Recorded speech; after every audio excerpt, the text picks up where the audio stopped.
शाबाश है।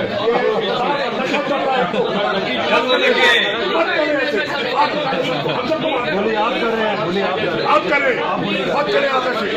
अरे आप बात निकले कमरे से बाहर।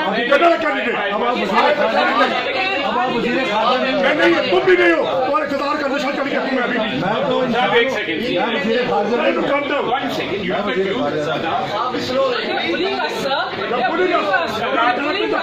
Look, one second, let me just read out the rule.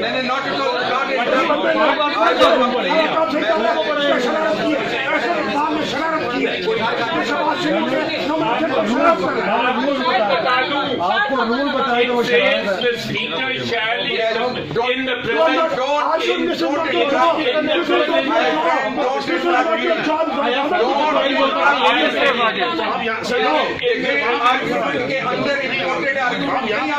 Imported argument एक साइड को बोलने दे, इम्पोर्टेड आर्ग्यूमेंट ना लाए मेरे आर्ग्यूमेंट में। सुने ना, I don't like import. Organic बात करें। Can you request him Abdul साहब? मेरी रिक्वेस्ट रीजनेबल है कि नहीं है?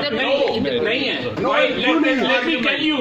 पहले सुन लीजिए। Because मतलब से मैंने I'm answering your candidate's request. Please, one second. और शहबाज शरीफ साहब को खड़ा करना चाहिए, वो आ जाए।